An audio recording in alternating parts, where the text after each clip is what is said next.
သာသနာတော်နှစ်2553ခုနှစ်ကောဇာတက္ကရာ1382ခုနှစ်သရင်ကျွလဇန်14ရက်ရန်ကုန်တိုင်းစမ်းချောင်းမြို့နယ်ဘုံလက်ဆောင်တောင်ရက်ကွက်ဇေယဒုက္ခလမ်းဓမ္မမန္တအတွင်းဝယ်ဆင်းကျင်းပပြုလုပ်အပ်သည့်ညဥ်ရဓမ္မသဘင်အခမ်းအနားဝယ်ဟောကြားအပ်သောမဟာတတိပဋ္ဌာနသုတ်အနှစ်ချုပ်တရားဒေသနာတော်ရှင်ဘုန်းတော်သခင်ရှင်တော်မြတ်ဖရာဤမဟာကရုဏာဂုဏ်အာယုံပြုကာတည်ကျူဖွဲ့ဆိုအပ်သောဝန္ဒနာပနာမအာတိတဂါထာကိုရွတ်ဆိုပူဇော်ခြင်းဖြင့်ယနေ့ညဓမ္မသဘင်အခမ်းအနားကိုစတင်ကြရအောင်ယောကပဂောတိဟိပိယပမေယံကာလံကရွန်တော်တိဒုက္ခရာနိခေရံကတောလောကဟိတယာနာထောနမောမဟာကာရုဏိကတတတ္တာယောနာထောဝိနိယမြာစွာတတ္တဝါဤချမ်းသာစီပါလိုလားတောင်းတဂုံပေါင်းခါသဖြင့်နာထအမြင်ညာခြင်းရှင်တော်မြတ်ဖရာသည်ကပ္ပဂောတိဟိပိဂရေကဘာအရေးအတွက်သင်္ချာတို့ဖြင့်တော်လဲအဘယ်မေယံရည်တွေတိုင်းတာဖော်ပြခြင်းကမစွမ်းနိုင်ပါသောကာလံလေးအသင်ခြေသိမ့်နေကဘာရှိကြသောကာလပတ်လုံးလောကဣတယတတလောကဤအကျိုးစီးပွားအလုံးငါအတိဒုက္ခရာနိဥ္စာသက်ချင်လက်အင်္ဂါ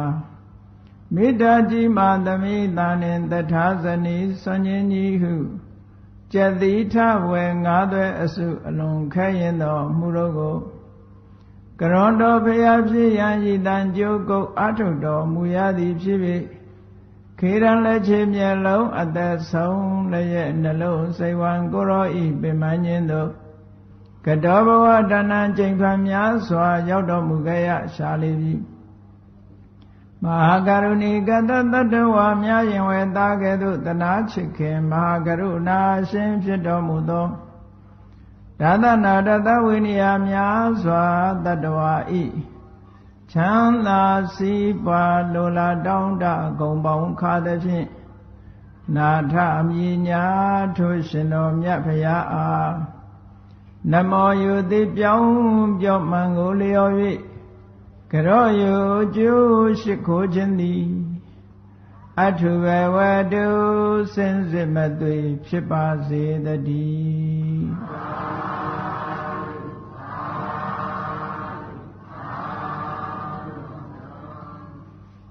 မဟာတတိပဋ္ဌာနသုတ်အနှစ်ချုပ်ဓမ္မာနုပတနာမဟာတတိပဋ္ဌာနသုတ်ကြီးကိုမြတ်စွာဘုရားကအာယုံ၄ရပ်ကိုအပိုင်း၄ပိုင်းထားပြီးတော့ဟောကြားခဲ့တယ်ကာယနဲ့ပတ်သက်တဲ့အာယုံတွေကိုရှုမှတ်ဖို့အတွက်ကာယ ानु ပတနာ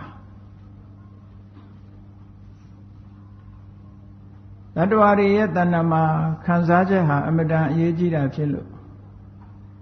ထိုခံစားချက်နဲ့ပတ်သက်ပြီးတော့အလေးနဲ့ထားဆင်ခြင်သုံးသပ်နိုင်ရန်အတွက်ဝေဒနာကိုရှုမှတ်ပွားများဖို့ဆိုပြီးဝေဒနာနုပတနာ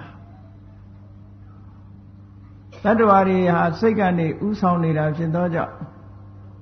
စိတ်အကြောင်းကိုလေးလံဆင်ခြင်သုံးသပ်ခြင်းဖြင့်အမှန်တရားကိုတွေးရှိနိုင်အောင်လို့ဆိုပြီးတော့စိတ်တ ानु ပတနာကျန်တဲ့သဘာဝတရားတွေအလုံးစုပေါင်းပြီးတော့ဓမ္မာနုပတနာလို့မတ်စရာတရားတွေမကြံရလောက်အောင်မြတ်စွာဘုရားကမဟာတတိပဋ္ဌာနာသုတ်ထဲမှာအလုံးထည့်သွင်းဟောလိုက်တာအချင်းချုပ်ပြောရမယ်ဆိုလို့ရှိရင်ဝိပဿနာကျင့်စဉ်တစ်ခုကိုကျင့်မယ်ဆိုမတ်စရာအာယုံဟာ2မျိုးပဲရှိပါတယ်။ဘာလဲဆိုရင်ယုတ်နဲ့နာဒီ2မျိုးပဲကာယ ानु ပတနာဆိုတာမြတ်စွာဘုရားကရူပပရိက္ခဟလို့ခေါ်တယ်ရုပ်ကိုတတိနဲ့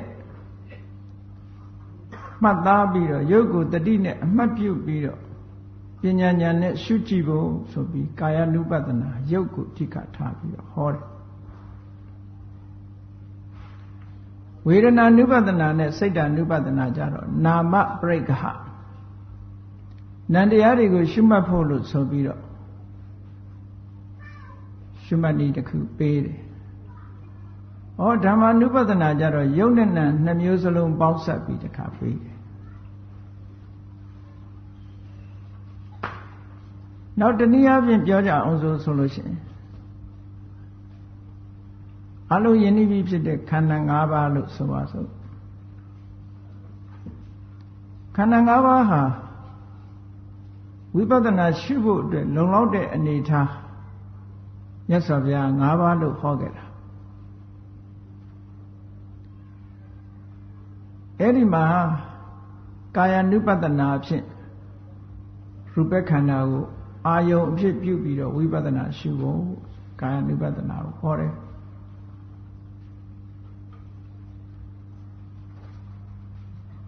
ဝေဒနာခန္ဓာကိုရှုမှတ်ပွားများဖို့ဆိုပြီးတော့ဝေဒနာနုပဒနာကိုဟောတယ်ဝိညာဉ်နဲ့ခန္ဓာကိုရှုမှတ်ပွားများဖို့လို့ဆိုပြီးတော့စိတ်တ ानु ပဒနာကိုဟောတယ်သင်္ညက်ခန္ဓာနဲ့သင်္ခါရခန္ဓာလို့ဆိုတဲ့ဉာဏ်နဲ့ခန္ဓာနှစ်ခုဥတည်ပြုပြီးတော့ရှုမှတ်ပွားများဖို့ဆိုပြီးတော့ဓမ္မာနုပဒနာကိုဟောတယ်လို့ဒီလိုလဲမှတ်သားလို့ရပါတယ်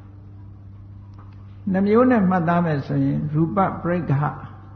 ရုပ်ကိုသိမ့်စည်းတယ်ဆိုတာရုပ်အလုံးကိုခြုံငုံသို့မဟုတ်ရုပ်ရဲ့သဘာဝတွေကိုခြုံငုံသိရုပ်ရဲ့သဘာဝတွေကိုပိုင်နိုင်သိပရိက္ခ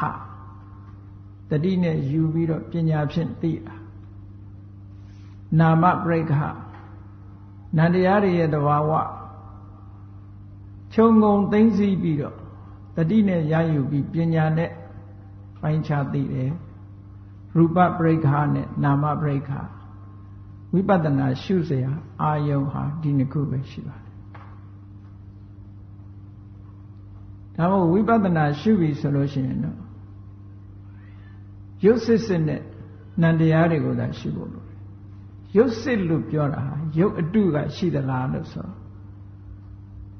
ရုပ်28ပါးကိုခွဲလိုက်တဲ့အခါမှာနိဗ္ဗာန်ရုပ်နဲ့အနိဗ္ဗာန်ရုပ်လို့နှမျိုးခွဲထားတယ်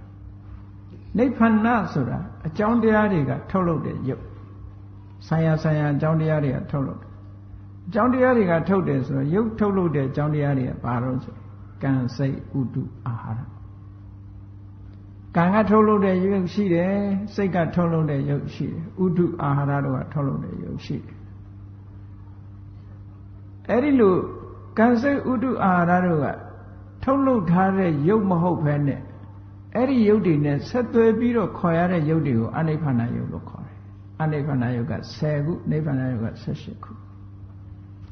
ဝိပဿနာအာယုန်အနေနဲ့ရှုမှတ်တော့မယ်ဆိုလို့ရှိရင်နိဗ္ဗာန်ရုပ်18ခုကိုရှုရတယ်လို့ဒီလိုပြောတာနိဗ္ဗာန်ရုပ်18ခုတွေကနေရှုရမယ်ရူပပရိက္ခနာမပရိက္ခဆိုတဲ့နေရာမှာလည်းပဲဝိပဿနာအာယုံဖြစ်နိုင်တဲ့နံတရားတွေကဘာတွေတော့ဆိုလောကီစိတ်တွေပဲဖြစ်ရလောကီစိတ်စေတသိက်တွေကိုသာရှုမှတ်ရလောကုတ္တရာစိတ်စေတသိက်ကလက်လန်းမမီဘူးဝိပဿနာရှုဖို့မဟုတ်ဘူးဒါကြောင့်မို့အထက်ကရာဆရာကြီးတွေကရှင်းရှင်းလေးပြောတာဝတ္တိအဘိနိဝေသောနအဘိနိဝေဝတ္တလို့ဆိုတာတန်တရားကိုဆင်းရဲနဲ့သက်ဆိုင်တဲ့သဘာဝတရားတွေကိုသာလျှင်ဝိပဿနာအာယုံဖြစ်ရှုမှတ်ရမယ်ဝိဝတ္တလို့ဆိုတဲ့လောကုတ္တရာတို့နိဗ္ဗာန်တို့ကိုရှုမှတ်ရမှာမဟုတ်လည်းပဲကိုသိတာမှမဟုတ်ပဲအတွေ့အထင်တွေရှုလို့ရတဲ့တရားလည်းမဟုတ်ဘူးပေါ့ဒါကြောင့်မို့နာမပရိက္ခရူပပရိက္ခရုပ်ကိုသိသိစည်းတာနဲ့နာမ်ကိုသိသိစည်းတာသိသိစည်းတယ်ဆိုတာတတိနဲ့ဆွဲမှတ်ပြီးတော့ဉာဏ်နဲ့သိတာပြောတာအဲ့ဒီစကားလုံးတတိနဲ့တတိရယူပေးတာကိုဉာဏ်ကဆင်ញင်သုံးသပ်ပြီးတော့ဆုံးဖြတ်တာအဓိကအပြင်အနိကပြီးတော့လှုပ်တာတတိနဲ့ဉာဏ်ပဲတတိနဲ့ဉာဏ်လှုပ်ဖို့ရအတွက်တတိကယူပေးတာကိုတမာတိစွမ်းအားကထိန်းညှိပေးတယ်ပေါ့ဒီသဘောလေးတွေကိုဆင်ញင်စဉ်းစားလို့ရှိရင်သဘာဝတရားဟာ စွမ်းဆောင်မှုတွေမှာအသီးအသီးရှိနေတာပါလားလို့ဒီလိုသဘောပေါက်ဖို့ပေါ့ဓမ္မနုပဒနာဆိုတဲ့နေရာမှာမြတ်စွာဘုရားအပိုင်း၅ပိုင်းခွဲပြီးတော့ဟောထားတာရှိတယ်အားလုံးသတိထားမိလိုက်မယ်ဏိဌာန်ပြောတဲ့အနေနဲ့ဘုန်းကြီးတို့ပြောခဲ့တာကာယ ानु ပဒနာကဝိပဿနာရဲ့တရားဓမ္မရဲ့အာယုံကမ္မထာရဲ့အာယုံဖြစ်14မျိုးဝေဒနာ ानु ပဒနာကြတော့တစ်လိုပဲရည်တွက်တယ်သို့တော့ဝေဒနာ ानु ပဒနာကိုမြတ်စွာဘုရားကဝေဒနာကို6မျိုးခွဲဟောတော့6လို့လည်းယူခြင်းရတယ်ပေါ့အဲ့တော့တစ်လိုပဲယူမယ်ဆိုလို့ရှိရင်တော့ခုနက14ခုနဲ့ဆိုမှ15ခုဖြစ်တယ်ပေါ့စိတ်ကိုလည်းမြတ်စွာဘုရားက16ခုလို့ခွဲခြားပြီးတော့ဟောတယ်သို့တော့အထက်ကရာဆရာကြီးကတစ်လိုပဲရည်တွက်ပြတယ်ဆိုလို့ရှိရင်တော့ခုနက14 15 16ဓမ္မ ानु ပဒနာကြတော့မြတ်စွာဘုရားကအပိုင်းနေခွဲထားတာပါဠိတော်မှာပါတဲ့အပိုင်းက5ပိုင်းရှိအဲ့ဒီ5ပိုင်းနဲ့တွက်လိုက်လို့ရှိရင်21ဌာနကမ္မထာအာယုံ21မျိုးကိုမဟာတတိပဋ္ဌာန်သုတ်မှာခွဲခြားရှင်းလင်းပြီးတော့ဟောတယ်လို့ဒီလိုဆိုခဲ့တယ်သို့သောဝေဒနာကိုမြတ်စွာဘုရားက6မျိုးခွဲပြီးတော့ဟောတယ်စိတ်ကို16မျိုးခွဲပြီးတော့ဟောတယ်ဆိုတာနဲ့6မျိုး16မျိုးနဲ့တွေ့မယ်ဆိုလို့ရှိရင်တော့တစ်ခုစီတစ်ခုစီယူပြီးတော့ကြည့်လိုက်မယ်ဆိုရင်ကမ္မထာအာယုံပေါင်း44မျိုးဖြစ်နိုင်တယ်ပေါ့ဟောကမ္မထာအာယုံပေါင်း44မျိုးတက္ကရာဆရာကြီးကခွဲထားတာသူက section လေးတွေကိုကြည့်ပြီးတော့ခွဲထားတာ21ဌာနဆိုသို့သောဝေဒနာ ानु ပဒနာကိုရှင်းတဲ့အခါမှာ6မျိုးနဲ့ရှင်းတယ်စိတ်ဓာ ानु ပဒနာကိုရှင်းတဲ့အခါမှာလည်း16မျိုးနဲ့ရှင်းတယ်အဲ့ဒီ916ပါထည့်ပြီးတော့ရေတွက်လိုက်မယ်တစ်နဲ့မတွက်ဘဲနဲ့916နဲ့ရေတွက်မယ်ဆိုရင်44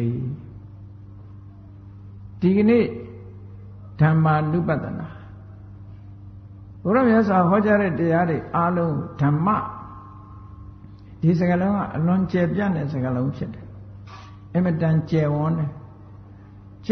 အတွက်ကြောင့်ဆိုင်ရာ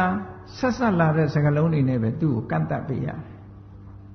ကန့်တတ်မှုမရှိဘူးဆိုလို့ရှိရင်လည်းမှားယွင်းနိုင်တဲ့အဓိပ္ပာယ်တွေဖော်ဆောင်သွားတတ်တယ်ဓမ္မဆိုတာရဲ့လူရင်းအဓိပ္ပာယ်လေးကတော့နေတ္တတနေစီဝမြတ်စွာဘုရားဆိုလိုရင်းကနေတ္တတနေစီဝတတ္တဝါမဟုတ်ဘူးဇီဝမဟုတ်ဘူးဒါအဓိကဓမ္မဆိုတာတတ္တဝါဘာလို့လို့ဆိုလူတွေကတတ္တဝါလို့ထင်နေတာဟုတ်လူတွေရဲ့တဏ္ဍမှာဖြစ်နေတဲ့သဘာဝတရားတွေကိုတတ္တဝါလို့အောက်မေ့တယ်ဇီဝလို့အောက်မေ့တယ်တတ္တဇီဝမဟုတ်ဘူးလို့ဆိုတာအဓိကအမတ္တမအရေးကြီးလို့နေတ္တတနေဇီဝသို့သောဆိုင်ရာတွဲဖက်ပြီးတော့နားလည်ရမယ်ဆိုရင်ဓမ္မရဲ့ definition စကားလုံးကပြောတဲ့ဟာဓမ္မဆိုတာသူ့သဘောသူဆောင်တယ်ဆိုင်ရာသဘာဝတရားလေးတွေသူ့လက္ခဏာသူ့အသင်္တဏ္ဍကိုသူ့ဟာသူဆောင်နေတဲ့စစ်မှန်တဲ့တရားလို့ဒီလိုအဓိပ္ပာယ်ရအဲ့ဒီအဓိပ္ပာယ်နဲ့ယူမယ်ဆိုလို့ရှိရင်ဓမ္မဆိုတဲ့စကားလုံးအောက်မှာမပါဝင်တဲ့တရားမရှိသလောက်ပဲကုသိုလ်လည်းဓမ္မပဲအကုသိုလ်ကလည်းဓမ္မပဲကုသိုလ်အကုသိုလ်မှတပါးဝိပက္ခရိယာယုတ်ဆိုတာတွေလည်းဓမ္မပဲနိဗ္ဗာန်လည်းဓမ္မပဲပညာလည်းဓမ္မပဲအဲ့တော့ဓမ္မဆိုတဲ့စကားလုံးဟာအားလုံးကိုကာဘာဖြစ်တယ်ခြုံမိငုံမိတယ်ဒီနေရာကြတော့တလက္ခဏာဒါရိတ္တိဓမ္မောလို့ဆိုတဲ့ပရမတ္ထသဘာဝတရားတွေအားလုံးဟာကိုယ်ပိုင်လက္ခဏာတွေရှိနေတာဖြစ်တော့ကြောင့်ဒီဓမ္မဆိုတဲ့စကားလုံးဟာအားလုံးကိုခြုံတယ်ဒါမှမဟုတ်အကုသိုလ်ကိုလည်းဓမ္မကုသိုလ်ကိုလည်းဓမ္မကုသလာဓမ္မအကုသလာဓမ္မဝိပက္ခရိယာယုတ်တရားတွေနိဗ္ဗာန်အပါဝင်အပြာကတာဓမ္မလို့ဒီလိုဓမ္မအနေနဲ့ပဲမြတ်စွာဘုရားဟောတယ်သို့သောဓမ္မံတရဏံကိစ္ဆာမိဆိုတဲ့ဓမ္မကြတော့ဒါတွေအကုန်မပါဘူးအကုန်ပါမယ်ဆိုရင်အကုသလံဓမ္မံတရဏံကိစ္ဆာမိဖြစ်သွားမှာပေါ့မပါဘူးအဲ့ဒါကြတော့ဓမ္မံတရဏံကိစ္ဆာမိကြတော့အဓိကဘာနဲ့ပါကိုဆိုလိုတာလို့ဆိုတာမက်၄ပါးရဲ့ဖို့၄ပါးရဲ့နိဗ္ဗာန်အဓိပ္ပာယ်ကလည်းကိုယ်သဘောကိုယ်ဆောင်ဆိုတာမဟုတ်ဘူး ဘာတော့ဒီတရားကိုလက်နာကျင့်သုံးမယ်သို့မဟုတ်ဒီသဘာဝတရားမိမိတဏ္ဍာမှာဖြစ်ပေါ်သွားပြီဆိုလို့ရှိရင်အပယ်လေးပုံမကြရအောင်ဆွဲထားတဲ့တတ္တိရှိတယ်လို့ပြောတယ်စတုတုပါယေတုအပ္ပတမာနေအတ္တနံဓာရင်တိစတုတုပါယေတုအပ္ပတမာနေအတ္တနံဓာရင်တိဆိုကိုကျင့်သုံးနေတဲ့ပုဂ္ဂိုလ်သို့မဟုတ်ဒီသဘာဝတရားတွေမိမိတဏ္ဍာမှာရှိနေတဲ့ပုဂ္ဂိုလ်ဒီမဲ့လေးပါးဖို့လေးပါးနိဗ္ဗာန်ဆိုတဲ့သဘာဝတရားတွေတစ်ခုခုမိမိတဏ္ဍာမှာရှိပြီဆိုလို့ရှိရင်စတုတုပါယေတုအပ္ပတမာနေကတ္တဝါဓာရေတိအပယ်လေးပုံမကြရအောင်ဆွဲထားတယ်လို့ဆိုပါတယ်ဒါသူအဲ့ဒါဓမ္မန္တရဏကိစ္ဆာမိမှာလာတဲ့ဓမ္မကျန်တဲ့မြတ်စွာဘုရားဟောတဲ့ဒေသနာဓမ္မတွေကအဲ့ဒီမဲ့လေးတန်ဖုံလေးတန်နိဗ္ဗာန်ကိုဥတည်ထားတာဖြစ်တော့ကြအောင်သူတို့ကိုလည်းအလျော်အားဖြင့်ပရိယတ္တိဓမ္မကိုလည်းပဲဓမ္မလို့ပဲခေါ်ဓမ္မန္တရဏကိစ္ဆာမိထဲမှာထည့်ရပါတယ်ဒီလိုနားလည်ရတယ်ပေါ့ဒီကနေ့ဓမ္မာနုပဒနာကြတော့ရုပ်တွေလည်းပါတယ်နာမ်တွေလည်းပါတယ်အလုံးကိုခြုံငုံပြီးတော့မြတ်စွာဘုရားဟောတယ်သို့တော့မြတ်စွာဘုရားကအပိုင်း၅ပိုင်းခွဲလိုက်တယ်အပိုင်း၅ပိုင်းခွဲတာဘာလို့ခွဲတော့ဆိုအရေးကြီးတာပြောတာအရေးမကြီးတာလေလောကမှာအရေးကြီးတာနဲ့မကြီးတာအမြဲတမ်းပဲခွဲခြားနိုင်ရမယ်ပေါ့နော်ကိစ္စရှိတောင်မှပဲဟာဒီကိစ္စအရေးကြီးတယ်ဒီကိစ္စအရေးမကြီးဘူးဒါအရေးပါတယ်ဒါအရေးမပါဘူးဆိုတာရှိတယ်မဟုတ်လားသဘာဝတရားတွေထဲမှာလည်းဒီသဘာဝတရားကအရေးကြီးတယ်ဒါကတလောက်အရေးမကြီးဘူးအရေးကြီးတာကိုဦးစားပေးရဓမ္မဆိုတဲ့စကားလုံးကအလွန်ကျယ်ဝန်းနေတော့ကြည့်မြတ်စွာဘုရားကနံပါတ်1ဓမ္မအုပ်စုဘာပြောလဲဆိုရင်နိဝရဏပပ္ပဒီသမထကျင့်စဉ်မဲ့ကျင့်ဝိပဿနာအကျင့်မဲ့ကျင့်ဟောဒီနိဝရဏတရားတွေကကန့်လန့်ကြီးခံနေတာသူတို့ကိုမဖယ်ပဲနဲ့ဘယ်လို့မှမရဘုန်းကြီးတို့မြို့ကြီးတွေမှာရေမြောင်းတွေပိတ်ဆို့နေပြီဆိုလို့ရှိရင်ရေတွေမရှမ်းဘူးလားအေးရေတွေပိတ်ဆို့နေတာ block ဖြစ်နေတယ်လို့ခေါ်ကြရင်တန်းမှာလည်းတခါတလေကားတွေဟာ jam ဖြစ်နေတယ်လို့ပြောကြတယ်ပိတ်ဆို့နေပြီဆိုရင်ရှစ်တိုးလို့ရသေးလားမရဘူးနိဝရဏတရားတွေဟာလည်းဒီလိုပဲသူပိတ်ဆို့တတ်တယ်ဒါကြောင့်မို့နိဝရဏဆိုတဲ့အဓိပ္ပာယ်ကပိတ်ဆို့ခြင်းပဲအင်္ဂလိပ်လိုပြန်တော့ hindrance လို့ပြန် hinder ဆိုတာအပိတ်အဆို့ block လုပ်တာပိတ်သွားဘာတွေကိုပိတ်ထားတယ်ဆိုတာကောင်းတဲ့သဘာဝတရားတွေမရအောင်စိတ်ထဲမှာမပေါ်လာနိုင်အောင်ပိတ်ပစ်ထားတာမကောင်းတာတွေတော့ပေါ်တာပေါ့ကောင်းတဲ့သဘာဝတရားတွေဝင်လာနိုင်မှုမရှိအောင်ပိတ်ဆို့ထားတဲ့အတားအဆီးကြီးတစ်ခုတဲ့ကဘလောက်ရေးကြည့်တော့နိဗ္ဗာန်ခရီးကိုတက်လန်းတော့မယ်ဆိုရင်ဒီအပိတ်ဆိုကြီးမဖယ်ရှားဘူးစုပ်ပိတ်ထားတာကြီးကိုမဖယ်ပဲနဲ့မဖွင့်ပဲနဲ့ရှစ်တိုးလို့ရမလားမရဘူးဒါကြောင့်ဓမ္မနုပဒနာမှာအဲ့ဒါသိဖို့သိအရေးကြီးတယ်ဆိုပြီးမြတ်စွာဘုရားနံပါတ်1ထားပြီးတော့နိဝရဏတရားဟောတာဒါသိပြီး reasonable ဖြစ်တယ်ယုတ်တိရှိတယ်ခုခေတ်စကားနဲ့ပြော logical ပေါ့တကယ်ယုတ်တိရှိတယ်တော့မြတ်စွာဘုရားဟောတဲ့တရားတွေကကိုယ်ကသာသဘောမပေါက်တာဘုရားဟောတာအမတန်မှအကြောင်းကျိုးအမတန်စီလျော်တယ်ကြည်နိဝရဏတရားအပိစ္ဆုတရားတွေဟာအလုံးသိကြတဲ့အတိုင်းနိဝရဏဆိုတာနံပါတ်1ကကာမိသန္တာကာမဆိုတာလူချင်းစရာအာယုန်တွေကိုသန္တာလူချင်းတာလူချင်းစရာအာယုန်တွေနဲ့ပတ်သက်ပြီးတော့လူချင်းနေတာဆိုတာဘာလို့ဆိုလောဘလူချင်းစရာအာယုန်တွေကိုတက်မဲ့တွေ့တာပြီးတော့လူချင်းနေတဲ့ဒီသဘာဝတရားဒီကုသိုလ်စိတ်ဖြစ်ဖို့ပိတ်ဆို့တယ်ပိတ်ဆို့ရင်မကဘူးဒီနိဝရဏတရားလွှမ်းဖိထားပြီဆိုလို့ရှိရင်စိတ်ဟာညစ်နူးသွားတယ်စိတ်တွေဟာညစ်ညူးတယ်ပူလောင်တယ်စိတ်တွေဟာအညစ်အကြေးတွေဖိနေသည့်အတွက်ကြောင့်ပညာယဒုပ္ပလိကရဏအသိပညာပိုင်ပိုင်ခြားခြားသဘာဝတရားကိုသိဖို့ဆိုတဲ့အသိဉာဏ်တွေကလည်းအားပြော့သွားနော်မရှိတဲ့လူဆိုအားပြော့တာလည်းမဟုတ်ဘူးလုံးဝပျောက်သွားမှာပေါ့ပညာယဒုပ္ပလိကရဏီမြတ်စွာဘုရားသုံးထားတဲ့စကားလုံးတွေတခုနိဝရဏတရားဟာ စေတသောဥပက္ခိလေတိတဲ့ဖြူစင်းနေတဲ့စိတ်ကလေးကိုမဲညစ်သွားအောင်လုပ်ပြတယ်ပညာယဒုပ္ပလိကရဏီသဘာဝတရားတွေကိုမှန်မှန်ကန်ကန်ပိုင်းပိုင်းခြားခြား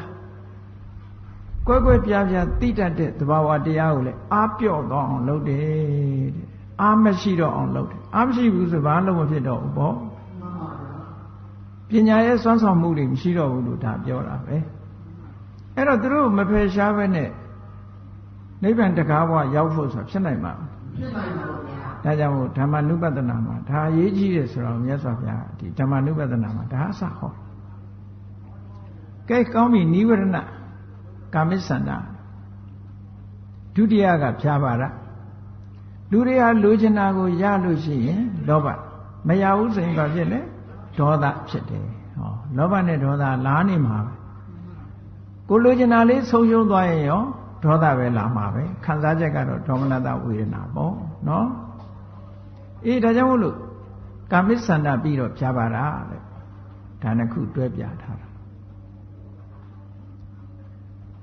နောက်တစ်ခုကစိတ်ဓာတ်ဟာကုသိုလ်ရေးတွေမှာအပြော့ပြီးတွန့်ဆုတ်သွားဘယ်သူတွေကတွန့်ဆုတ်စေတာလဲဆိုထိနမိတ်တာဒီသဘာဝနှစ်ခုဟာတွဲဖက်ပြီးတော့စိတ်အားတွေကိုရော့ကျသွားအောင်လုပ်တယ်ရော့ကျသွားတာနဲ့တပြိုင်နက် block ဖြစ်သွားတယ်အားမရှိတော့ဉာဏ်နေလဲတုံးသွားတယ်ထိနမိတ်တာဥဒိစ္စဂုတ်ကုတ်ဆတဲ့စိတ်လေးဟာယက်တီတယ်မရငြိမ်သက်မှုမရှိဘူးတဲ့အာယုန်တွေပေါ်မှာပြန့်လွင့်လူတွေကပြောကြတယ်ငါစိတ်တွေလေးနေတယ်နဲ့ပြောကြတခါတည်းစွစီလို့မရဘူးစိတ်တွေမှာပူပန်းနေတယ်နောက်တစ်ခုကဝိသိကိစ္စတဲ့ကိုလုံးတဲ့အလုပ်ပေါ်မှာဖြစ်စေတရားဓမ္မပေါ်မှာဖြစ်စေတွေးလိုက်တာနဲ့တပြိုင်နက်မဝေခွဲနိုင်တော့မတွေးပဲနေတော့အကောင်သားတွေးလိုက်တာနဲ့မဝေခွဲနိုင်မဆုံးဖြတ်နိုင်လမ်းဆောင်ရောက်သွားတဲ့လူတယောက်ဟာဟဲ့ဒီဘက်လမ်းလိုက်ရမလားဟိုဘက်လမ်းလိုက်ရမလားမရောက်ဘူးတဲ့နေရာဆိုမတွေးရဘူးလားတွေးပါဘူးအေးအဲ့ဒါလို့တန်တရားကြီးဖြစ်ပေါ်စေတတ်တယ်ဝိသိကိစ္စဖြစ်ပေါ်လာတယ်အဲ့ဒါတွေဟာနိဝရဏတရားတွေပဲအဲ့ဒီနိဝရဏတရားတွေနဲ့ပတ်သက်ပြီးဓမ္မနုပဒနာအကျင့်ကိုကျင့်ဖို့မြတ်စွာဘုရားအချက်ကလေးတွေပေးထားတယ်နံပါတ်1ဆင်ញင်ရမှာကဘာတော့ငါတဏ္ဍမှာ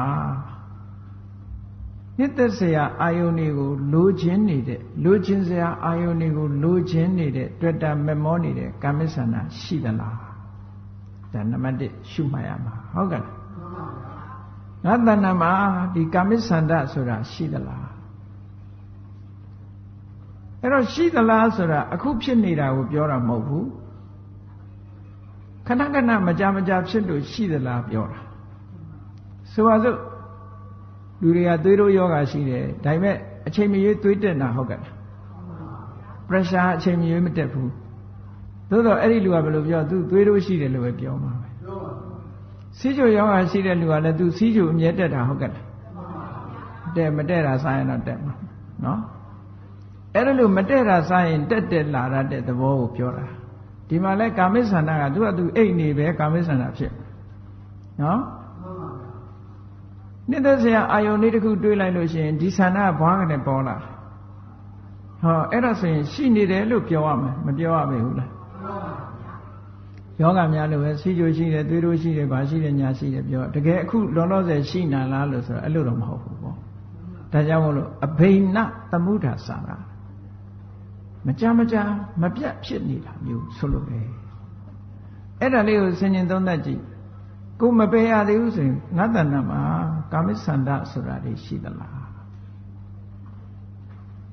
နောက်တစ်ခုစဉ်းစားရမှာကာမိစ္ဆန္ဒဆိုတာမရှိဘူးလားဒါကိုယ့်ကိုဖြေထွက်ရမယ်ဟုတ်ကဲ့လားဆင်ញင်သုံးသပ်တာကဒီဆင်ញင်သုံးသပ်မှုလေးကရှိသလားမရှိဘူးလားတွေးတာလေးကကမ္မထမ်းဟုတ်ပါမလားလို့တချို့ကထင်ကောင်းထင်လိမ့်မယ်သိအရေးကြီးတဲ့ကမ္မထမ်းပဲဒါ contemplation လို့ခေါ်တယ်အနုပဒနာဓမ္မဆင်ញင်သုံးသပ်တယ်ဒီလိုမှမတွေးဘဲနဲ့ရှိမရှိသိပါ့မလားလူတွေကတော့တွေးတယ်ဗာတွေးတော့ဟဲ့အိမ်ကမိဖို့ကြောင့်ထဲမှာဆံကလေးမှရှိသေးရဲ့လားပလင်းနဲ့စီကလေးရှိသေးလားမကြည့်ဘူးလားအဲ့လိုရှိရင်မရှိရင်ဈေးသွားအမှာလေအဲ့ဒါတော့သိတယ်ပေါ့သို့တော့ငါစိတ်ထဲမှာကာမိစ္ဆန္ဒရှိသလားဒါလည်းတွေးရမယ်ဟာကိစ္စတစ်ခုပဲเนาะ ဒါကြတော့တွေးတဲ့လူအမတန်မနှဲပေဘူးလားခုနကဆန်ရှိလားမရှိလားတွေးလို့ရှိရင်မရှိဘူးဆိုဈေးဝယ်သွားအောင်ရှိတယ်ဆိုလို့ရှိရင်လည်းဒီနေ့တော့နားလို့ရတယ်ဘယ်နည်းစာရှိသေးတယ်မသိနိုင်ဘူးလားအဲ့ဒါမျိုးလိုပဲကာမိဆန္ဒရှိသလားမရှိဘူးလားစဉ်းစားရှိနေရင်ဘယ်ဖို့ကြိုးစားရမလဲဒါပေါ့ကောင်းပြီအဲ့ဒီနှစ်ချက်ကိုစဉ်းစားတဲ့စဉ်းစားပြီးတဲ့အခါမှာရှိတယ်ဆိုတဲ့အဖြေလေးထုတ်လာရှိတယ်ဆိုတဲ့အဖြေကလေးထွက်လာလို့ရှိရင်ဘာကြောင့်ရှိနေရတာလဲသွေးတို့ဖြစ်တယ်ဘာကြောင့်ဖြစ်ရတာလဲစီးကြိုဘာကြောင့်ဖြစ်ရတာလဲအကြောင်းမရှာသင်ဘူးလားဒီမှာလည်းမြတ်စွာဘုရားကကာမိဆန္ဒနဲ့ပတ်သက်ပြီးတော့ဓမ္မ ानु ပဒနာကျင့်စဉ်ကျင့်တဲ့အခါဘာကြောင့်ဒီကာမိဆန္ဒဟာဖြစ်နေရတာလဲဆိုတာကိုစဉ်းစားပါဆင်ញင်သုံးသပ်ပါ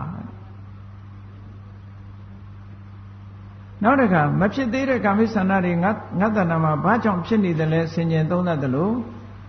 ဖြစ်လာတဲ့ကာမိဆန္ဒတွေကိုဘယ်နည်းနဲ့ဖယ်ရှားမလဲဒါလည်းဆင်ញင်သုံးသပ်ရမယ်နော်ဘာကြောင့်ဖြစ်တယ်ဆိုတဲ့အကြောင်းကိုလည်းသိရမယ်ဘယ်လိုဖယ်ရှားရမယ်ဆိုတာလည်းသိရမယ်နောက်တခါတည်းအပြီးသက်ဖယ်ရှားမှုဆိုတာကိုလည်းသိရမယ်သိရမယ်အချက်ပေါင်း5ချက်ရှိတယ်ဒါဓမ္မ ानु ပဒနာနော်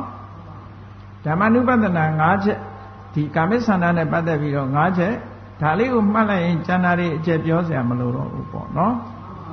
ဘုန်းကြီးတို့အနှစ်ချုပ်ကလေးတွေဟောတာဖြစ်လို့အကျယ်ကြီးပြောမယ်ဆိုရင်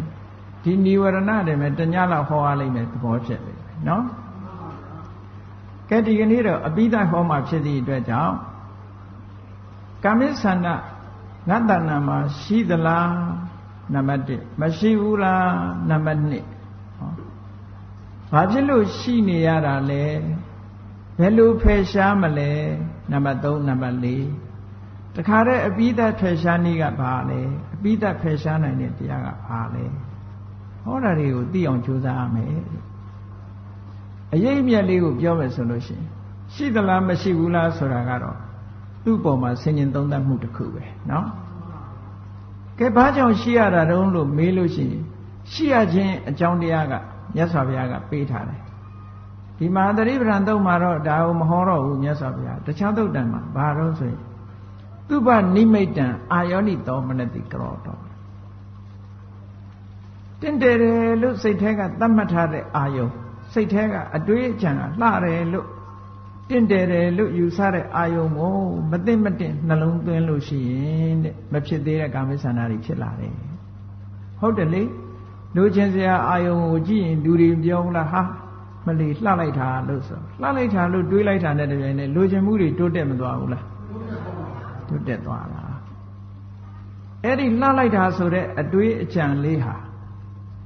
တဘာဝအမှန်ကိုသိတာမဟုတ်ဘူးတဘာဝအမှန်ကိုမသိတာမဟုတ်သည့်အတွက်ကြောင့်အပေါ်ယံလေးကြည့်ပြီးတော့လှလိုက်တာလို့ဒီအတွေးလေးအာယောနိသောမနတိကတော့စိတ်ထဲမှာမသိမတင်နှလုံးသွင်းမိတာလေးချောင်းမို့လို့မဖြစ်သေးတဲ့ကာမိဆန္ဒတွေဖြစ်လာတယ်မဖြစ်သေးတာတွေဖြစ်ုံမကဘူးဖြစ်ပြီးသားကာမိဆန္ဒတွေလည်းတိုးလာတယ်ဒီလိုဖြစ်တာเนาะဒါဖြင့်ဒီကာမိဆန္ဒကိုဘာနဲ့ဖယ်ရှားမတုံးဆိုလို့ရှိရင်မလှဘူးဆိုတဲ့အတွေးကိုမှန်မှန်ကန်ကန်တွေးတတ်သွားမယ်ဆိုလို့ရှိရင်အဲ့ဒီအတွေးနဲ့ပဲဖယ်ရှားမယ်အတုပတင်ညာအတုပနမိတ်မလှပါဘူးခန္ဓာကိုယ်ရဲ့တင့်တယ်မှုရွှင်ရှားမှုမရှိတဲ့သဘာဝတရားအခြေအနေတွေကိုစဉ်းစားဆင်ခြင်မဲ့ဆိုပါလို့ပန်းလေးတစ်ပွင့်လှလိုက်တာလို့ဆိုတဲ့အချိန်မှာဒီပန်းလေးကမကြခင်နွမ်းသွားမှာပဲလှပမှုဆိုတာတခဏပဲလို့ဆင်ခြင်သုံးသပ်လိုက်လို့ရှိရင်ကာမိဆန္ဒတွေပို့ပြီးတော့တိုးနိုင်ပါမလားမတိုးနိုင်ဘူးတဲ့မလှပတဲ့အခြေအနေတစ်ခုကိုနှလုံးသွင်းပြီးတော့ကြည့်လိုက်မယ်ဆိုရင်ဖြစ်လာတဲ့ကာမိဆန္ဒကိုရှော့ချနိုင်တယ်ရှော့ချရင်လည်းကောင်းနောက်ဆုံးဖယ်ရှားနိုင်တယ်အကျဉ်းသက်ပယ်ဖြစ်နိုင်တာတော့ကာမိဆန္ဒဆိုတာကိုအကျဉ်းသက်အကျဉ်းမဲ့ဖယ်ရှားနိုင်တာကတော့အနာဂါမိမဲ့နဲ့မှဖယ်ရှားလို့ရမှာပေါ့နော်အဲ့ဒါလို့အနာဂါမိမဲ့နဲ့မှဖယ်ရှားလို့ရမယ်ကဲကောင်းပြီထို့တူပဲနောက်ဗျာပါဒစဉ်းစားလိုက်တဲ့ဗျာပါဒဆိုတဲ့နိဝရဏတရားဟာငါတဏ္ဍာမှာရှိသလားမရှိဘူးလားဘာကြောင့်ရှိနေတာလဲဘယ်လိုဖယ်ရှားမလဲ ဘာနဲ့ပဲသူဟာနောက်ဆုံးထပ်မပေါ်အောင်ဘာနဲ့လုပ်ရမလဲဟောဒီ၅ချက်ဒီ၅ချက်ကိုဆင်ញင်သုံးသပ်ခြင်းအပြင်အဖြေမထွက်နိုင်ဘူးလားထွက်နိုင်တယ်နော်အဖြေထွက်လာအောင်ဓမ္မနုပဒနာဓမ္မကိုရှုမှတ်ဆင်ញင်တာတဲ့ဟောထို့တူပဲဌိနမိတ်တာဒီဌိနမိတ်တာဆိုတာကောင်းတဲ့အလုပ်တွေလုပ်နေတယ်တရားထုတ်နေတယ်တရားနာနေတယ်စသဖြင့်ဒီလိုလုပ်နေတဲ့နေရာမှာပြင်းလာတယ်စိတ်ဝင်စားမှုအားနည်းလာတယ်ရော့ကျလာတယ်ဒါတွေကဌိနမိတ်တာလို့ခေါ်တာပဲเนาะစိတ်အားထက်သန်မှုတွေမရှိတော့ပျော့ကျသွားပြီ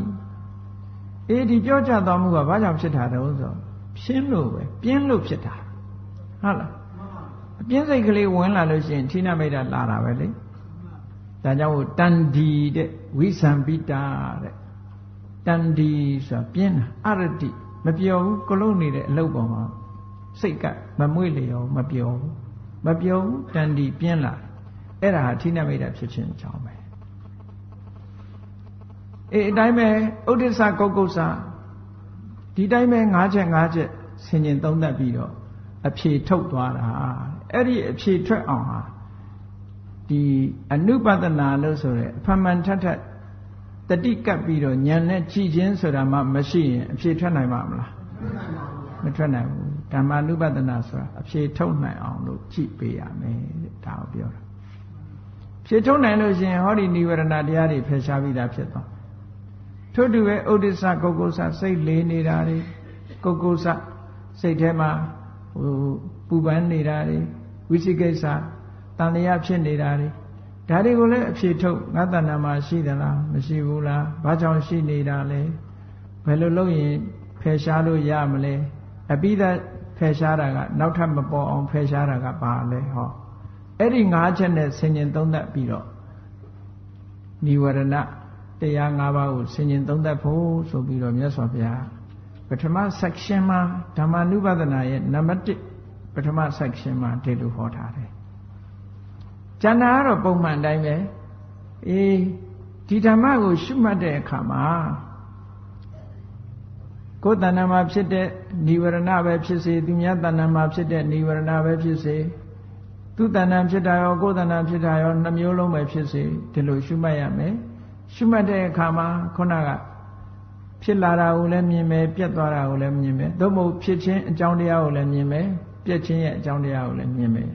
အဖြစ်ပြက်နှမျိုးစလုံးကိုလည်းမြင်နိုင်တယ်ပေါ့နောက်ဆုံးនិဝရဏတရားတွေပေါ်မှာတတိကလေးကတ်နေတယ်ကိုယ်တဏ္ဍာမှာဖြစ်တတ်တဲ့ကာမိသန္တာလေးပေါ်မှာသို့မဟုတ်ဗျာပါဒလေးပေါ်မှာဉာဏ်နဲ့និဝရဏတွေပေါ်မှာတတိလေးကတ်ထားတယ်တတိကတ်နေတဲ့ဖြင့်ဩនិဝရဏရဲ့သဘောတရားတွေပို့ပြီးတော့သိလာတယ်និဝရဏတရားတွေကိုအနိကပ်ပို့ပြီးတော့လေ့လာသိရှိလာတယ်ဆိုတဲ့အကျိုးတရားတွေရတယ်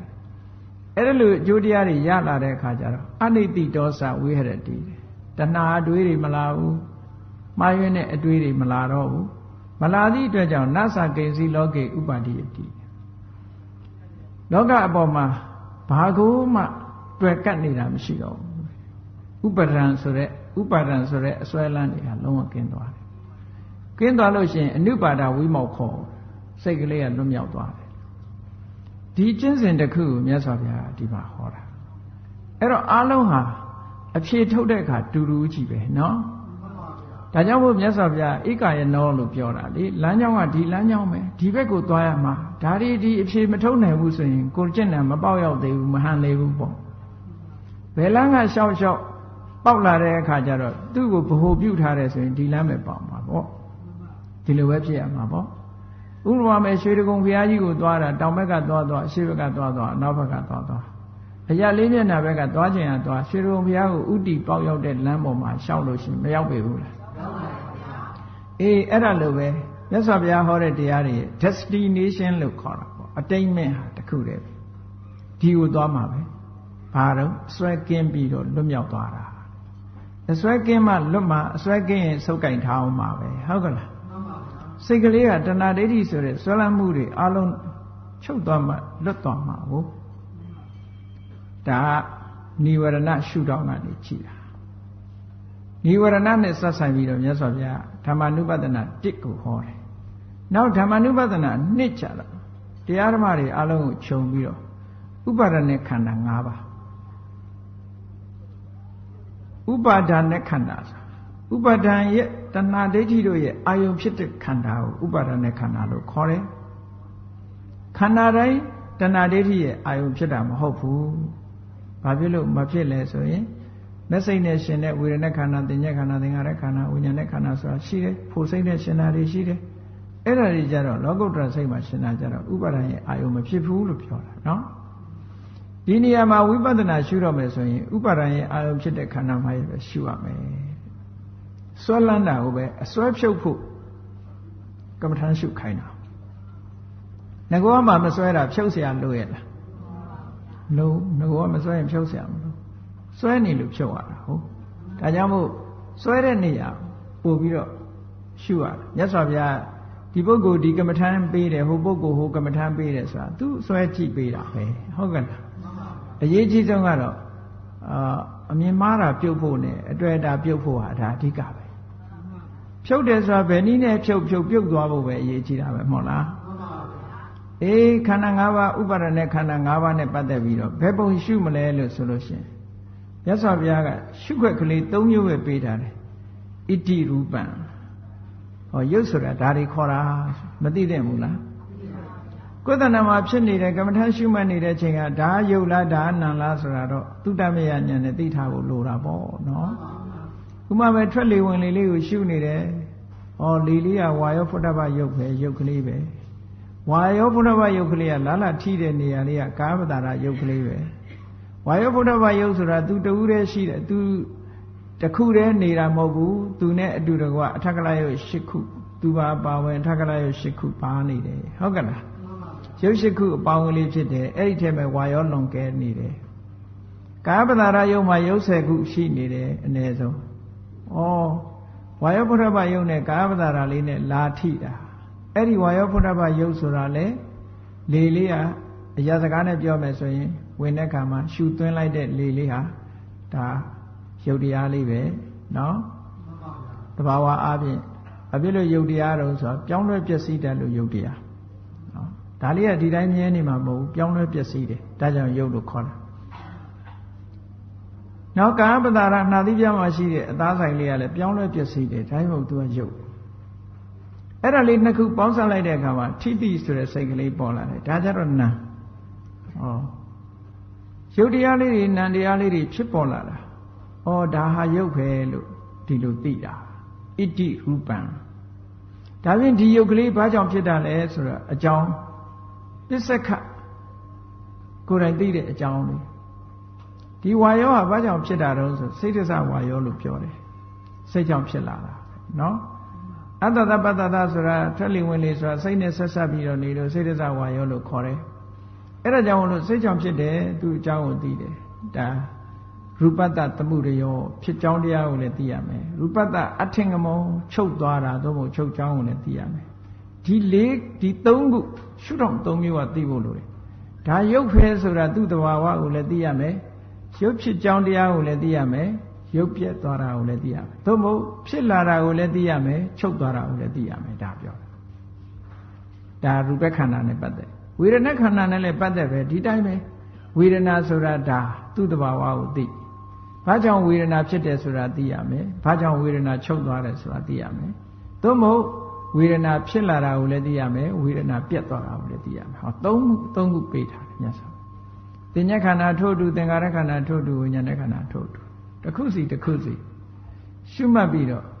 ဥပါဒณะခန္ဓာနဲ့ပတ်သက်ပြီးတော့ဓမ္မ ानु ပဒနာတဲ့ဒါဖြင့်ကာယ ानु ပဒနာတော့ကလည်းရုပ်တွေပဲမဟုတ်လားဘာများထူးတုံးလို့မေးလို့ရှိရင်ရှုပုံဉာဏ်နဲ့ကွာသွားတယ်ပေါ့အခုဓမ္မ ानु ပဒနာရှုတဲ့အခါကျတော့ကြည်ရုပ်ကိုရှုတယ်ဆိုရင် point 3ခုပဲပေးတယ်ဟုတ်ကလားဒါဟာရုပ်ပဲ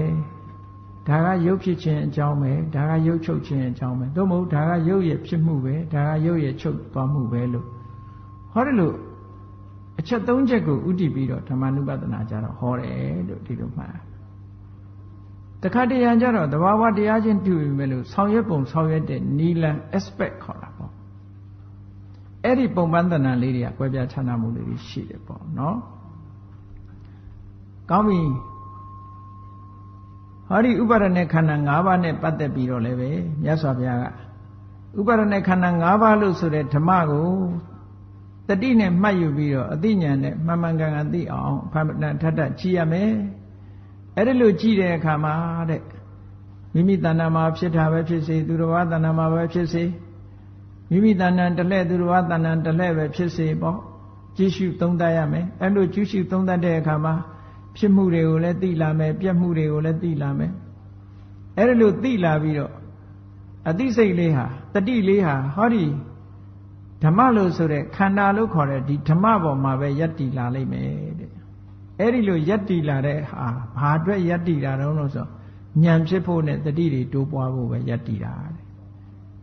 တဏှာဒိဋ္ဌိကိုလုံးဝမှီတွယ်ခြင်းမရှိလို့မိမိရဲ့စိတ်လေးဟာတဏှာဒိဋ္ဌိဆိုတဲ့ဆုပ်ကင်ထားတဲ့အတွေ့အတာတွေအလုံးကနေပြီးတော့ဒီအစွဲလန်းတွေအလုံးကနေလွတ်သွားနိုင်ပါတယ်ဟောအစွဲလန်းတွေကင်းပြီးတော့လွတ်မြောက်သွားနိုင်တယ်ဆိုလိုတာကဘယ်ကျင့်စဉ်မဲ့ကျင့်အရတ္တမဲ့အရတ္တဖို့ရောက်သွားတာကြီးပဲသို့တော့လူတိုင်းရောက်ကလားဆိုမရောက်ဘူးဘာဖြစ်လို့မရောက်တာလူတွေရဲ့အရေးချင်းချင်းမတူဘူးလေဟုတ်ကလားမြတ်စွာဘုရားကတော့လမ်းညွှန်လိုက်တာအစအဆုံးလမ်းညွှန်တာပဲရောက်တဲ့လူရောက်သွားတယ်မရောက်တဲ့လူမရောက်ဘူးဒါနဲ့ပတ်သက်ပြီးတော့ပုံနာကြီးတယောက်ကမြတ်စွာဘုရားကိုမေးတဲ့မေးခွန်းတစ်ခုရှိတယ်အရှင်ဘုရားကနိဗ္ဗာန်ရောက်ကြောင်းတရားကိုလည်းဟောတယ်နိဗ္ဗာန်ကိုဆိုတာကိုလည်းဟောတယ်ပေါ့အဲ့ဒါဆိုလို့ရှိရင်အလုံးကနိဗ္ဗာန်ရောက်ကြလားတဲ့သူမေးပုံကနော်မြတ်စွာဘုရားအဲ့တော့ငါပြောမယ်တဲ့မင်းကရာဇဂိုပြည်နေတာဆိုတော့ရာဇဂိုလမ်းကောင်းကောင်းသိတာပေါ့တဲ့သိပါတယ်ကဲရာဇဂိုမြို့ကြီးလည်းရှိတယ်မင်းကလည်းပဲဘယ်ကနေသွားဆိုပြီးတော့လမ်းညွှန်လိုက်တယ်အဲ့ဒါလို့လမ်းညွှန်တဲ့အထက်မှာမင်းပြောတဲ့တိုင်သွားတဲ့လူကရောက်တယ်သို့မဟုတ်နောက်ပြန်ပြီးတော့ရှောက်တဲ့လူကရောက်ရလားတဲ့မရောက်ဘူးအဲ့ဒါဆိုလို့ရှိရင်ရာဇဂိုပြည်ကြီးလည်းရှိတယ်သွားရလမ်းလည်းရှိနေတဲ့တဲ့ဘာဖြစ်လို့ဒီကောင်မရောက်တာတော့ဆိုဒါသူနဲ့မဆိုင်ပါဘူးတဲ့ဒီကောင်မသွားလို့မရောက်တာပါတဲ့အေးအဲ့ဒီတိုင်ပဲတဲ့ငါဟောတဲ့တရားပဲငါနဲ့မဆိုင်ဘူးတဲ့ကျင့်တဲ့လူနဲ့ဆိုင်တယ်ဟုတ်ကဲ့ကျင့်တဲ့လူနဲ့ဆိုင်တယ်လေဒါဘုရားတော့လမ်းချပေးတာပဲလေသွားတဲ့လူမှရောက်မှာပေါ့သွားတာတောင်မှပဲတဝဲတစ်ပြက်နဲ့ရပ်နေပဲရောက်မလဲခကြီးကတခါလှိရှည်ခြင်းရှည်ပဲပေါ့ဟုတ်ကဲ့လားဘာလို့ဆိုတော့အသိဉာဏ်စွမ်းအားတတိစွမ်းအားဆိုတာတူနဲ့တူတာမဟုတ်ဘူးလေ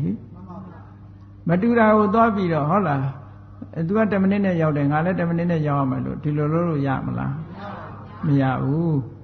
လူတွေရဲ့အသိဉာဏ်စွမ်းအားတွေကဟုတ်လားမတူကြဘူးပေါ့မတူတော့တတိစွမ်းအားတွေဉာဏ်စွမ်းအားတွေနဲ့သွားရတာဖြစ်သည့်အတွက်ကြောင့်စွမ်းအားထက်ပြီးသားပုဂ္ဂိုလ်ဆိုရင်မြန်ရောက်တယ်စွမ်းအားထွက်ပြီးသားပုဂ္ဂိုလ်ဆိုမရောက်ဘူးညံ့နေရင်မရောက်ဘူးလို့ဒီလိုဆိုလိုတယ်ပေါ့သို့တော့သွားနေရင်တော့ရောက်လာမှာပါပဲရပ်တော်မနေနဲ့ပေါ့ဒီဘဝမှာဒီလောက်ပေါက်တယ်နောက်ဘဝကျနောက်ဒီတဲ့ပို့ပေါက်သွားမယ်ပေါ့အကယ်၍မသွားဘူးနောက်ပြန်လျှောက်နေရင်တော့ဝေးတယ်ဝေးမှာပဲဟုတ်ကဲ့တတ္တဝါတွေဆိုတာနောက်ပြန်လျှောက်တာများတယ်လေကြောခိုင်းလိုက်တာများတယ်ကြောခိုင်းပြီးတော့လျှောက်ကြည့်ပါလားဘယ်ရောက်မလဲမျက်နှာမူဖို့ကအမတန်အရေးကြီးတာနော်မြတ်စွာဘုရားတရားတော်ကိုမျက်နှာမူပြီးတော့လုံနေတာဟာကျင့်နေတာပဲအဲ့တော့ကျင့်နေရင်တလန်းလျှောက်ရင်တလန်းနီးတာပဲနှစ်လန်းလျှောက်နှစ်လန်းနီးတာပဲအေးနောက်ပြန်ဆုပ်ရင်တလန်းလျှောက်ရင်တလန်းဝေးသွားမှာပဲအေးကောင်းပြီခန္ဓာနဲ့ပတ်သက်ပြီးတော့မြတ်စွာဘုရားဒုတိယဟောတယ်နောက်တတိယကျတော့အာယတนะ6ပါးအာယတนะ12ပါးနဲ့မြတ်စွာဘုရားဟောတယ်အာယတนะ12ပါးနဲ့ပတ်သက်လာတဲ့အခါကျတော့ရှိမှတ်ပုံလေးတွေတစ်မျိုးပေးတယ်မြတ်စွာဘုရားအလုံးအာယတนะ12ပါးဆိုတာကုသဏမှာရှိတာလေးကိုစဉ်းစားကြည့်ကုသဏမှာနော်အစင်းအာယုံကိုမြင်ရတဲ့မျက်စိရှိတယ်အသံကိုကြားတဲ့နားရှိတယ်နော်အနံ့ကိုရှုရတဲ့နှာခေါင်းရှိတယ်ဒါအရာစကားနဲ့ပြောတာပေါ့နော်အဲ့တော့အစင်းကိုမြင်တဲ့မျက်စိဆိုတာဘယ်နှခုလဲအစင်းကတစ်ခုမျက်စိကတစ်ခုနှစ်ခုမနေဘူးလားမျက်စိအစင်းကအာယုံမျက်စိကထိုအာယုံကိုခံယူတဲ့ပတာရယုတ်ပေါ့ဝတ္ထုယုတ်ပေါ့နော်ဝတ္ထုနဲ့အာယုံတို့ဒီလိုဆိုလိုတာပေါ့ဒီနှစ်ခုတိုက်မှမြင်သိစိတ်ပေါ်မှာကိုအဲ့တော့မျက်စိလည်းရှိရမယ်အစင်းအာယုံလည်းရှိရမယ်အစင်းအာယုံကမျက်စိပေါ်လားထင်မှမြင်သိစိတ်ဆိုတာပေါ်တာကိုအဲ့တော့ဘုန်းကြီးတို့တွေမျက်စိရှိတယ်မြင်စရာအာယုံလည်းရှိတယ်နားရှိတယ်အသံရှိတယ်ဟောနှစ်ခုစီသွားမှာနော်နှာခေါင်းရှိတယ်ဟိုကအနံ့အာယုံရှိတယ် အရသာရှိတယ်လျာရှိတယ်အရသာကိုခံယူနိုင်တယ်ကာယ body ဆိုတာရှိတယ်အထီးတွေ့အာယုံရှိတယ်စိတ်ရှိတယ်သိစရာအာယုံတွေရှိတယ်ဟောပေါင်းလိုက်တော့အာယတနာ12ပါးဆိုတာဒါပြောတာပဲအတွင်းအာယတနာနဲ့အပြင်အာယတနာသို့မဟုတ်အခန္ဓာနဲ့အတိုက်ဓာတ်ပေါ့အဲ့လိုပြောခြင်းပြောစာပေလိုပြောရင်အစ္ဆတိကအာယတနာအစ္ဆတအာယတနာအစ္ဆတိကအာယတနာဗဟိတအာယတနာအာယုံကိုဗဟိတအာယတနာလို့ခေါ်တယ်ဒီအတွင်းကအခန္ဓာကိုအစ္ဆတိကအာယတနာလို့ခေါ်တယ်ဟုတ်ကလားအဲ့လိုပေါ်လာတဲ့အခါမှာမျက်စိနဲ့အဆင်းအာယုံလေးပဲကြည့်ရမှာကဘာတော့လို့ဆိုလို့ရှိရင်အေးငါမှာမျက်စိလို့ဆိုတဲ့ပတာရယုတ်ကလေးရှိတယ်ရူပယုံဆိုတဲ့မျက်စိနဲ့မြင်စရာအာယုံကလေးရှိတယ်အဲ့ဒါနှစ်ခုကိုအကြောင်းပြုလာတဲ့တန်ရောစဉ်ဆိုတာငါမှရှိတယ်ဟုတ်တယ်လေတန်ရောစဉ်ဆိုတာအဲ့နောက်မှလာတာပဲမမြင်ဘူးပဲနဲ့တန်ရောစဉ်ဖြစ်ပါ့မလားမျက်စိကနှစ်သက်စရာအာယုံလေးကိုမြင်လိုက်တယ်ဟုတ်လားအဲ့ဒီနှစ်ခုကိုအကြောင်းပြုတာမြင်စရာအာယုံရယ်မျက်စိရယ်အဲ့ဒီနှစ်ခုကိုပေါင်းပြီးတော့တွေ့တာမှုလေးပေါ်မလာဘူးလားဒါမြတ်စွာဘုရားကအရေးကြီးတာကိုဖြတ်ပြောလိုက်တာနော်အရေးကြီးတာကိုဖြတ်ပြောတာအစဉ်တိုင်းပြောနေလို့ရှိရင်ဒီနေရာမှာလူရင်းမရောက်မှာဆိုလို့အစဉ်တိုင်းပြောရင်ဘယ်လိုပြောမလို့ဆိုရင်မျက်စိနဲ့ရူပယုံအစဉ်အာယုံလေးကမျက်စိကိုလာတိုက်ရင်မြင်သိစိတ်ပေါ်မယ်ဟုတ်လားမြင်သိစိတ်ပေါ်ဒီသုံးခုတိဏ္ဍသင်္ကတိဖတ်တော်ဆိုဖတ်တတ်လာမယ်ဟုတ်ကဲ့လားမျက်စိရဲ့အစဉ်အာယုံရဲ့မြင်သိစိတ်ရဲ့ပေါင်းလိုက်တဲ့အခါဖတ်တပစ္စယဝေဒနာဝေဒနာလာမယ်ဝေဒနာပစ္စယတဏှာတဏှာပစ္စယဥပါဒတိလို့လာမှာပေါ့အဲ့ဒါကိုမြတ်စွာဘုရားကတန်ရောစဉ်လို့လှမ်းပြောလိုက်တယ်ဖတ်တာတွေပါတွေဘေးမြုပ်ထားလိုက်ပြီတော့ဟုတ်ကဲ့လားမျက်စိရှိလို့မြင်စရာတွေမြင်တယ်မြင်လို့တန်ရောစဉ်ဖြစ်တယ်ဒါရှင်းနေတာပဲဟုတ်ကဲ့လားကြားလို့တန်ရောစဉ်ဖြစ်တယ်အနံ့ရလို့တန်ရောစဉ်ဖြစ်တယ်တန်ရောစဉ်ဖြစ်တာမျက်စိကမြင်ပြီးတော့မြင်တဲ့တန်ရောစဉ်လေးဖြစ်တယ်အဲ့ဒါလို့ဖြစ်လာတဲ့တန်ရောစဉ်ဟာဘာကြောင့်ဖြစ်တာလဲဒါရှုမှတ်ရမှာခုနကအကြောင်းမပါဘဲနဲ့မရှိဘူးနော်ခုနကမျက်စိဆိုတာလည်းသိရမယ်အဆင့်အာယုံဆိုတာလည်းသိရမယ်အဲ့ဒီနှစ်ခုအကြောင်းပြုပြီးတော့တန်ရောစဉ်ပေါ်လာတာလည်းရှိရမယ်အဲ့ဒီတန်ရောစဉ်ကိုဘယ်နည်းနဲ့ဖယ်ရှားရမလဲဒါရောမသိတယ်ဘူးလားဒီတန်ရောစဉ်ဟာဘာကြောင့်ဖြစ်လာရသလဲမျက်စိနဲ့စုံတိုင်းတန်ရောစဉ်ဖြစ်ပါမလားမဖြစ်ဘူးဘာကြောင့်ဖြစ်တယ်ဆိုတာအကြောင်းရှိတယ်အဲ့တော့ဘာကြောင့်ဖြစ်လာသလဲဖြစ်လာတာကိုဘာနဲ့ဖယ်ရှားမလဲအကျွင့်မဲ့ဖြတ်တောက်ဖို့ဘာနဲ့လုပ်ရမလဲဆိုဒီအချက်တွေကိုအလေးနဲ့ထားပြီးတော့ဆင်ញင်သုံးသပ်ရမယ်ဒါအနုပဒနာလို့ခေါ်တယ်ဟုတ်ကဲ့လားဒါအာရဏနဲ့ပတ်သက်ပြီးတော့အဲ့ဒီလို12မျိုးစလုံးကိုအတွဲလိုက်အဲ့ဒီလိုရှုမြင်သုံးသပ်သွားမယ်ဆိုလို့ရှိရင်ဒါဓမ္မနုပဒနာပဲတဲ့ခန္ဓာကအစ္ဆဒပဲဖြစ်စေဗုဒ္ဓပဲဖြစ်စေရှုပါတဲ့အကြောင်းတရားတွေကိုလည်းမြင်လာလိမ့်မယ်အကျိုးတရားတွေကိုလည်းမြင်လာလိမ့်မယ်နောက်ဆုံးဟာကိုရှုမှတ်နေတဲ့အာရဏလေးပေါ်မှာတတိစွမ်းအားတွေထက်လာလို့ရှိရင်အဲ့ဒီတတိစွမ်းအားဟာဟောဒီအာရဏပေါ်မှာတည်ငြိမ်ပြီးတော့အတိညာသက်ဖို့နဲ့တတိတရားတွေတိုးပွားလာဖို့ပဲရှိလိမ့်မယ်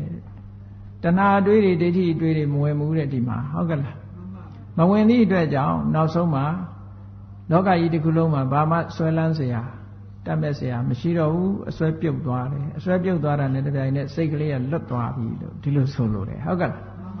စိတ်ကလေးလွတ်သွားပြီဆိုတာယန္တာဖြစ်သွားပြီထီအောင်ပြောတာပဲဘုရားကသို့တော့မကျင့်လို့ရှိရင်အဲ့ဒီထီအောင်တော့မရောက်ဘူးပေါ့နော်တရားတိုင်းဟာအဲ့ဒါနဲ့ပဲအဆုံးသတ်တဲ့မဟာသတိပဋ္ဌာန်တော့ဒီလမ်းကြောင်းလေးပဲမြတ်စွာဘုရားပေးတာတပုံစံနဲ့ပဲပေးထားတာအဲ့တော့ဘယ်ရှုတော့ကသွားဒီရောက်မှာပဲလမ်းဆုံးကတော့လမ်းဆုံးဆိုတာနတ်ကိဉ္စီလောကေဥပတ္တိယတိဟာဒါလမ်းဆုံးပဲဟုတ်ကဲ့လားနတ်ကိဉ္စီလောကကြီးမှာကိဉ္စီဘာကိုမြနတ်ဥပတ္တိယတိမစွဲတော့ဘူးတဲ့ဘုန်းကြီးတို့တွေကတစ်ခုလွတ်လိုက်ရင်နောက်တစ်ခုစွဲတာလေဟိုကကြတော့စွဲเสียဆိုတာလုံးဝမရှိတော့ဘူးဒီလိုဖြစ်ရမှာနော်စွဲเสียတွေလုံးဝပျောက်သွားမယ်ဒီကောင်းပြီဒါအာရဏနဲ့ပတ်သက်ပြီးတော့မြတ်စွာဘုရားရှုဖို့ရှုနည်းနံပါတ်3အနေနဲ့ဟောတယ်နံပါတ်4အနေနဲ့ကဘာဟောလဲလို့ဆိုဘုဇင်ဆိုတာ body အင်္ဂ body ဆိုတာတိတတ်တဲ့ပုဂ္ဂိုလ်သို့မဟုတ်အသိဉာဏ် သဘာဝတရားအလုံးစုပေါင်းပြီးတော့ဉာဏ်ရဲ့အရာတွေအလုံးတိတတ်တဲ့ပုဂ္ဂိုလ်ရဲ့တိချောင်းအင်္ဂါရပ်တွေအထောက်ပံ့အင်္ဂါရပ်တွေအဲ့ဒါကိုဘုဇင်္ဂလို့ခေါ်တယ်အဲ့ဒီဘုဇင်္ဂလို့ဆိုတဲ့တရားက9မျိုးရှိတယ်အလုံးသိတဲ့အတိုင်းနံပါတ်1ကတတိနံပါတ်2ကဓမ္မဝိဆယဆိုတာဓမ္မတွေကိုဆင်ញင်သုံးသပ်တဲ့အသိဉာဏ်နောက်ဝိရိယအကုသိုလ်တွေဖယ်ရှားဖို့ကုသိုလ်တွေ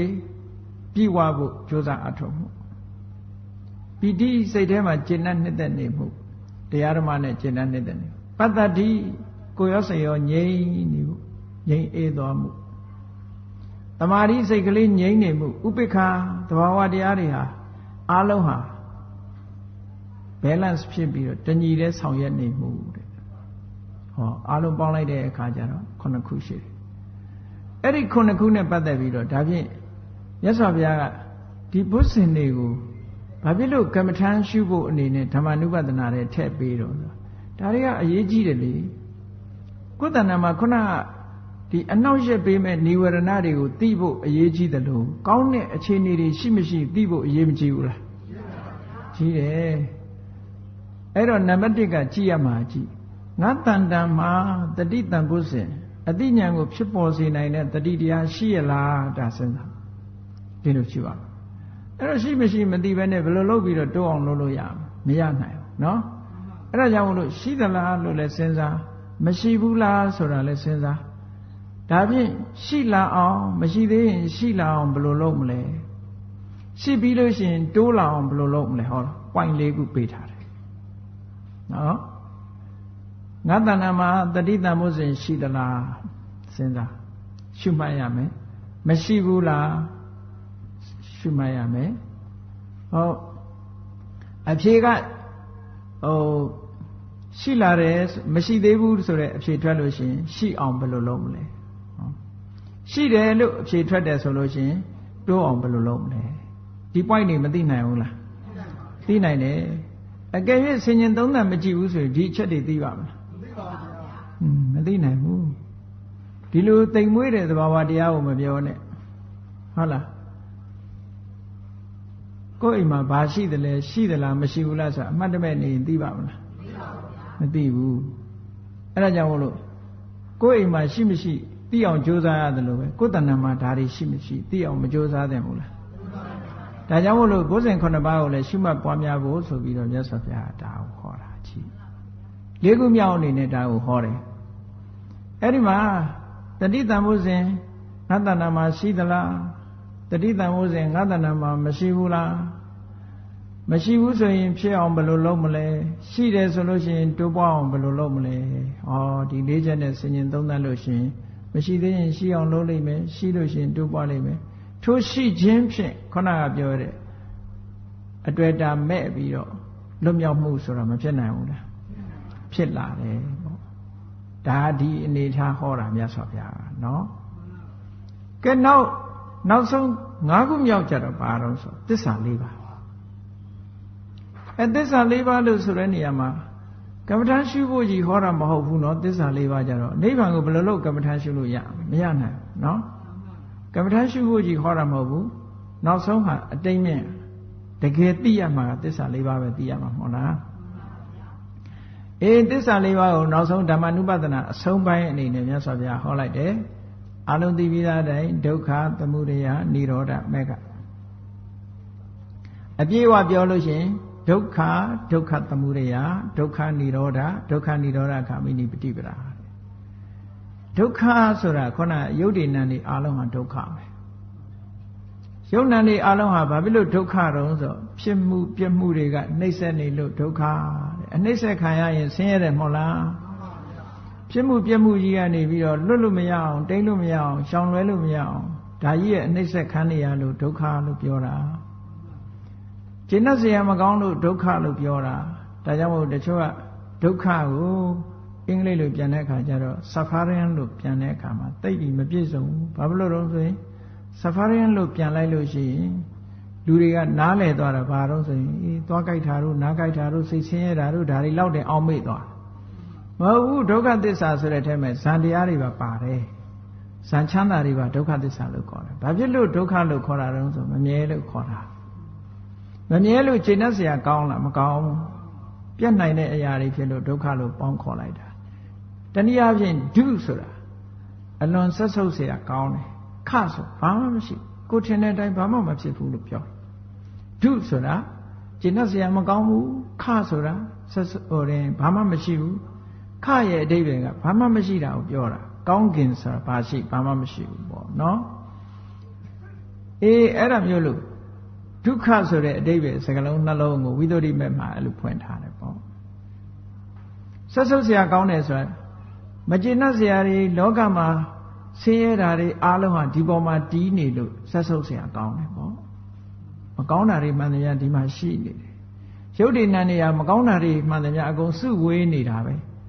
ယောဂတွေကလည်းဘယ်မှာရှိတာတော့ဒီပေါ်မှာပဲရှိတာပဲဒီခန္ဓာကိုယ်ကြီးမှာပဲရှိတာပဲဟုတ်လားယောဂကိုမျိုးစုံနေအောင်ရှိတာအဲ့ဒီရှိတာတွေရှိနေတဲ့ဒီယောဂတွေမလိုလားတဲ့ဟာတွေရှိနေတဲ့ဟာကြီးကကျင့်တတ်เสียပဲကောင်းမလဲ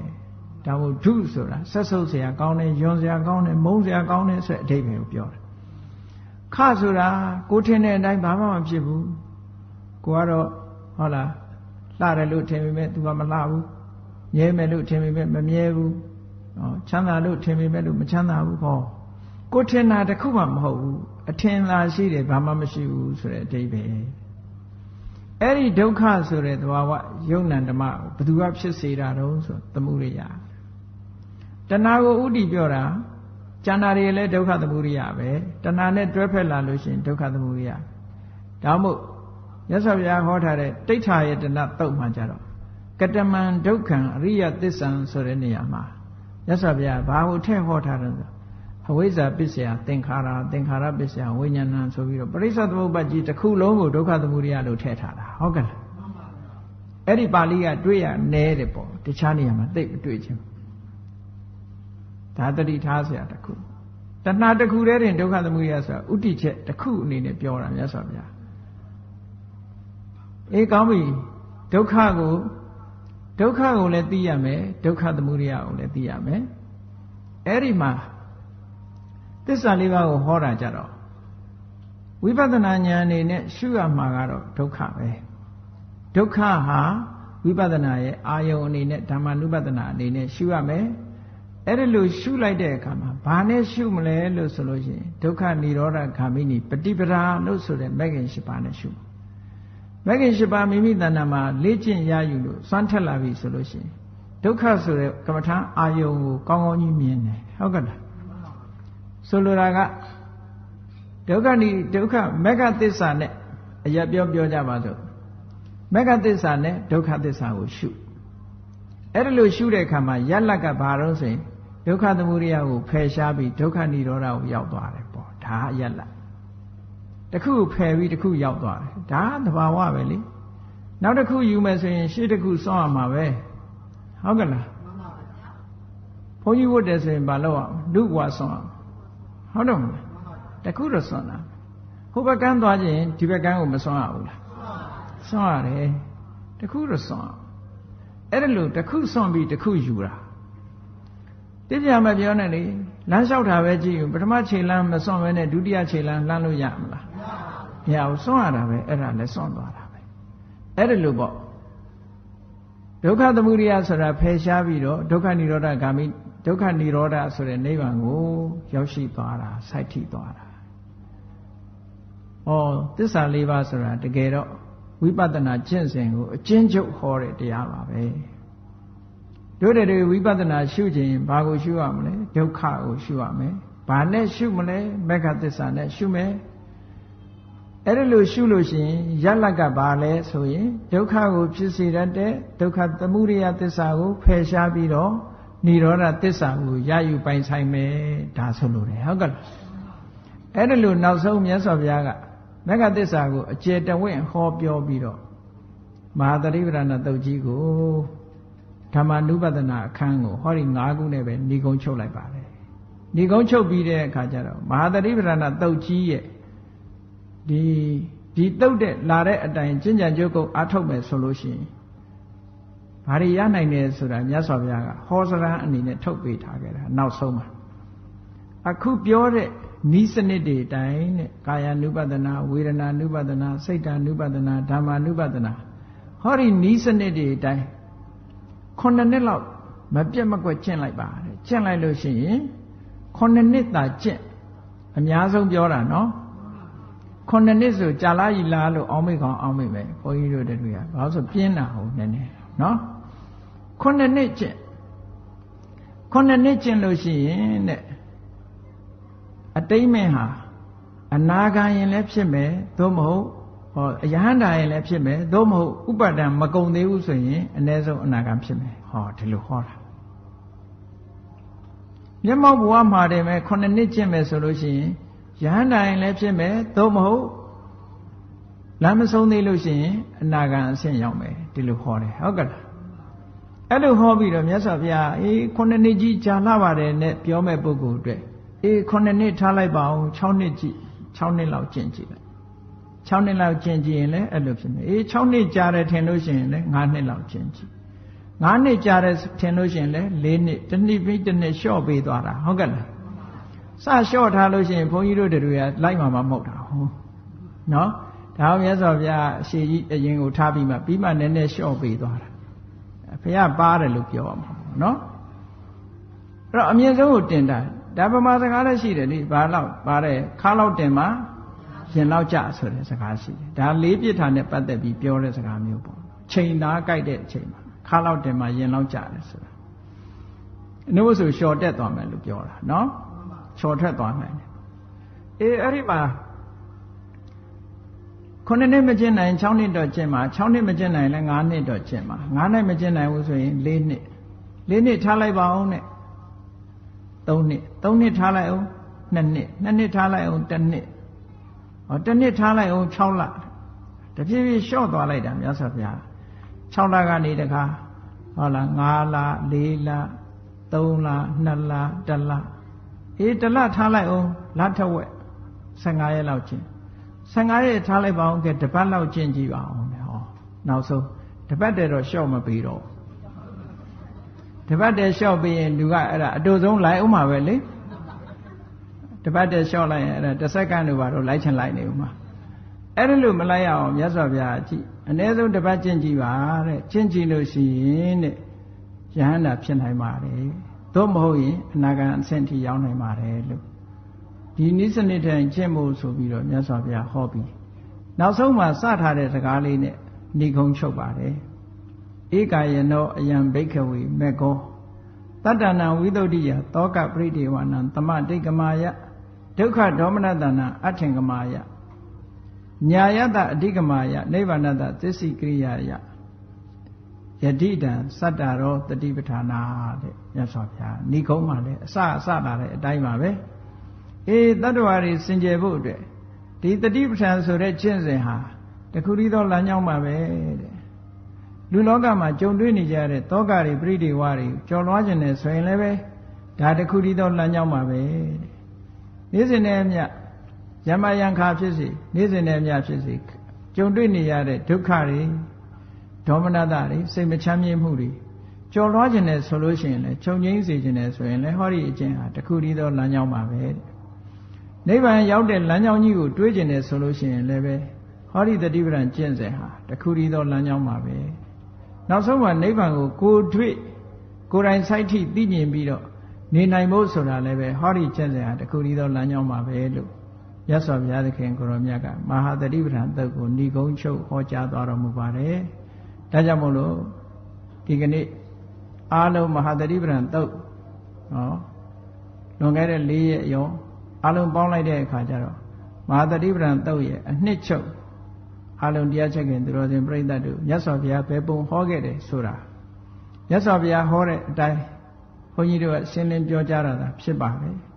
အထက်ကရာစကားတွေကိုများမထည့်ပါဘူးမြတ်စွာဘုရားဟောတဲ့ပါဠိတော်လေးကိုနားလည်ယုံဘာသာပြန်ပြီးတော့အကျဉ်းကလေးချုပ်ပြီးတော့ဟောထားတာဖြစ်ပါတယ်ဒါကြောင့်မို့တရားချက်ခင်သူတော်စင်ပြိဿတ်တို့သည်ဒီတရားကိုနာပြီးတဲ့အခါမှာတကယ်မူရင်းဖြစ်တဲ့မဟာတတိပဒနာသုတ်ပါဠိတော်နဲ့မြန်မာပြန် သို့မဟုတ်နေတရားဆိုတာကိုယ်တိုင်ဖတ်ရှုပြီးတော့ကြည့်လို့လည်းရပါတယ်အဲ့ဒါတွေကိုဖတ်ရှုနားလည်ပြီးတော့မိမိတို့တဏ္ဍာမှာအသိဉာဏ်တွေရင့်တန်အောင်လုပ်လို့လက်တွေ့ကျင့်သုံးလိုက်နာခြင်းဖြင့်မြတ်စွာဘုရားဟောကြားထားတဲ့အကျိုးတွေတို့တွေကိုယ်တွေ့ရရှိကြမှာဖြစ်တယ်လို့ယုံကြည်ပြီးလိုက်နာကျင့်သုံးတော်မူနိုင်ကြပါစေကုန်သတည်း